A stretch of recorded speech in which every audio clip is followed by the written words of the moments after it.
A few minutes later. Sal, itu tugas pengauditan kita itu disuruh ngapain ya? Itu loh, Rak. Ibu kan minta kita buat nyari dan analisis studi kasus terkait kecurangan dalam pengauditan.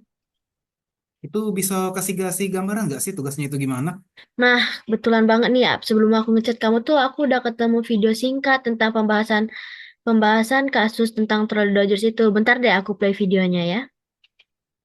Oh boleh tuh.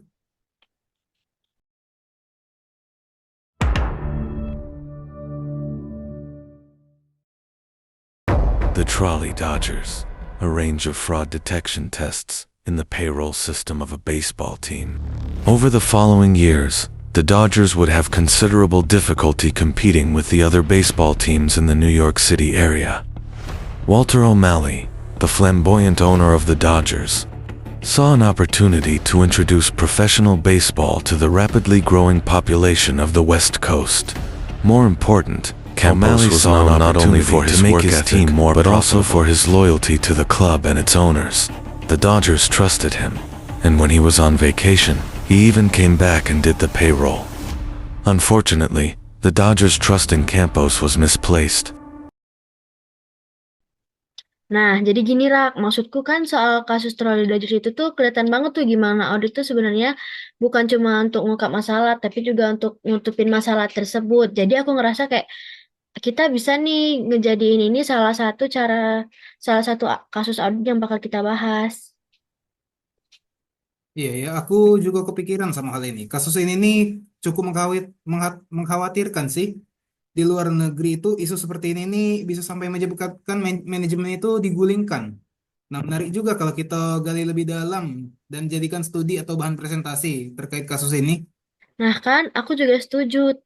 Menurutku dijadiin contoh untuk ngebahas di pengauditan ini tuh udah cukup menarik banget tentang kasus ini. Cuma aku masih belum yakin deh tentang detailnya karena aku nggak nemu sama sekali kronologi tentang kasus ini tuh masih agak kabur di otak aku. Itu wajar sih, soalnya informasi yang tersedia itu juga masih terbatas sih. Aku sendiri baru pertama kali dengar terkait Trolley Dodgers ini dari video tadi. Nah, awalnya aku pikir ini nih soal tim baseball doang. Ternyata ini kasus audit, namanya juga sudah metafora ya.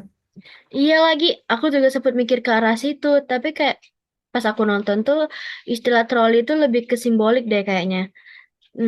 Kayak itu tuh bakal menggambarkan suatu dilema etika di zaman mereka waktu itu. Bisa jadi sih. Ya udahlah, kalau gitu gimana kalau kita coba cari sumber informasi masing-masing dulu aja. Siapa tahu kita nemu artikel atau jurnal atau podcast atau setidaknya thread dari Twitter deh yang tentang akuntan-akuntan yang suka ngebahas gitu. Oke, jadi kita kumpulin dulu ya informasinya. Aku juga penasaran deh kenapa kasus serumit ini. Tapi kayak terkesannya tuh nggak ada yang bahas sama sekali. A few moments later. Aduh, aku ya udah bolak-balik dari Google Scholar sampai blog dosen, tapi kayak nggak nemu sumber lain selain video yang aku temuin tadi. Kayak kembali ke situ-situ aja lagi pembahasannya. Nah, aku juga tadi udah nyoba telusurin forum-forum kayak di Reddit, Quora, tapi yang dibahas itu sedikit. Terus malah kemana-mana. Tapi bentar deh, kayaknya di sini aku nemu satu podcast nih. Judulnya juga langsung nyebut The Trolley Dodgers. Nah, dan di deskripsinya itu dibahas juga soal audit etik dan hidden decision. Hah, beneran? Boleh tuh, coba deh kasih linknya. Aku mau cek, mudah-mudahan bukan clickbait deh ya. Enggak kok, di YouTube ini ada. Durasinya itu sekitar 10 menit. Kayaknya cukup mendalam deh pembahasannya.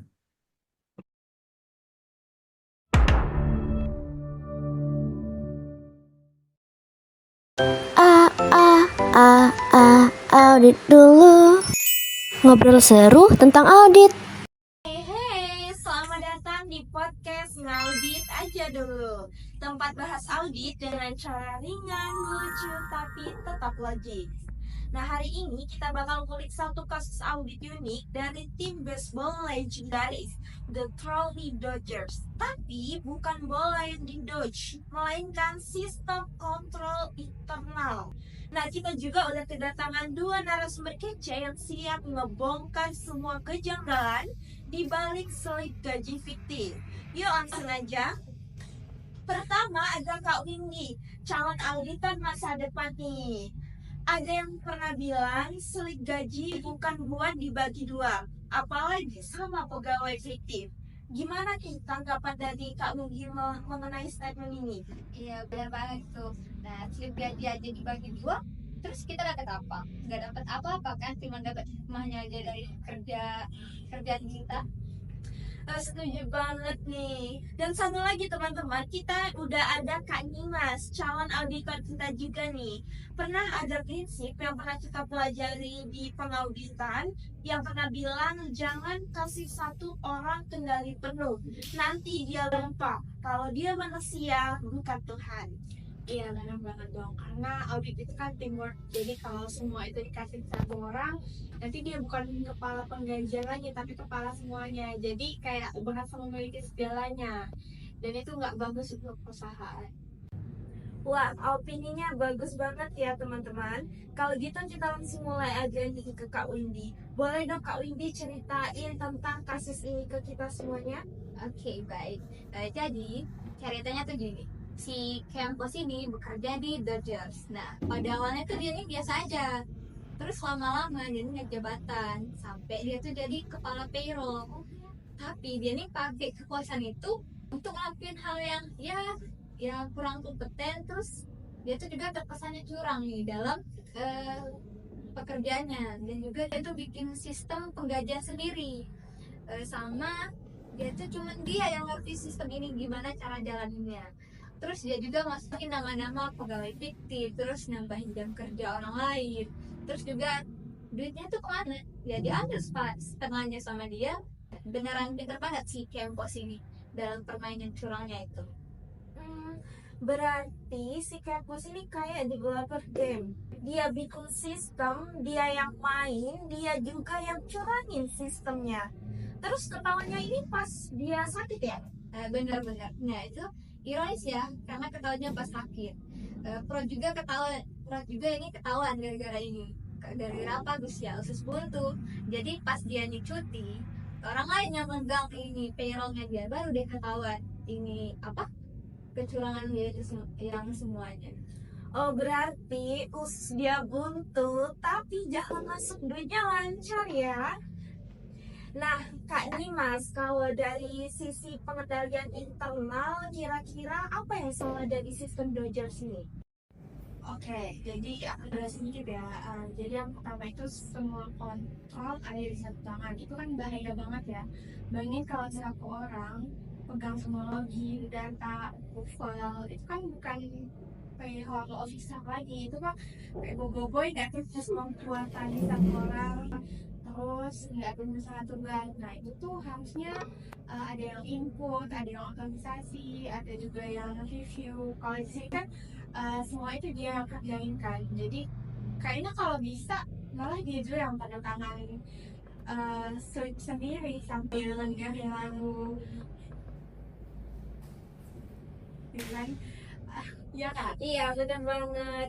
Jadi kayak udah nulis cerpen ya yang judulnya tuh Aku Diriku dan Suka Palsu ya.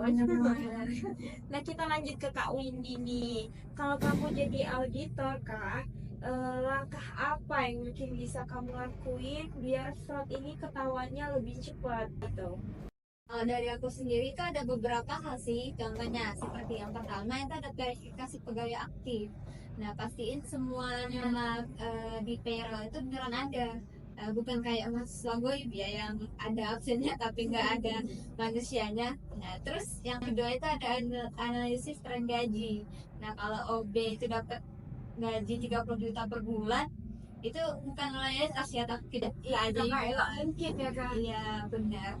Nah selanjutnya itu yang ketiga. Nah ketiga nih rekalkulasi slip gaji, dimana gaji itu dihitung ulang dan juga dicocokkan dengan absensi. Nah, jangan malah kasih gajinya ke karyawan yang sering absen ya. Terus yang terakhir itu ada audit trail sama log system. Nah ini nih untuk melacak siapa yang bisa akses dan juga yang edit data. Kalau cuma satu nama aja yang terus-terus ngakses, ngedit, berarti itu ada tersangkanya. Bener banget nih. Jadi jangan cuman audit Excel ya, harus orangnya juga harus diaudit ya kali ini ya. Oke, balik lagi ke Kak Nimas nih. dari Kak Juma sendiri, kira-kira pelajaran apa yang penting dari kasus ini? Oke, menurut aku itu pelajaran utamanya itu kepercayaan itu penting, tapi kontrol itu wajib. Jadi kayak kamu tuh boleh percaya sama manusia, tapi tetap harus ada batas percayanya. Sama kayak di dalam organisasi, percaya boleh, tapi sistem itu harus tetap jalan. Betul banget nih. Dan juga ingat ya, fraud itu nggak selalu ketahuan karena audit. Kadang ketahuan karena sakit perut, kayak kasus yang tadi. Benar ya Kak Julas? Ya udahlah ya, kita doain aja semoga kedepannya itu auditor tuh sehat terus, dan biar enggak perlu nunggu ladang khusus ya untuk mengganti posisi jadi auditor untuk membongkar kasus-kasus seperti ini. Ya, dan semoga juga semua sistem audit itu sehat-sehat ya, karena kalau sistemnya sakit itu perusahaan itu bisa koma gitu ya. Betul banget. Oke, jadi teman-teman semuanya, itu tadi podcast bersama kami.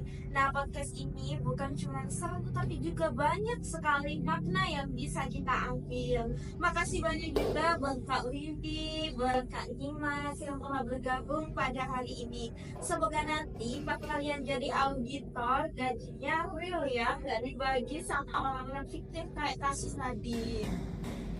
Oke teman-teman sekalian, see you di episode selanjutnya dari Ngaudit Aja Dulu. Ingat, audit itu enggak horor asal nggak ada fraud yang mengerikan di dalamnya. Oke, mungkin sekian saja podcast dari kami. Bye.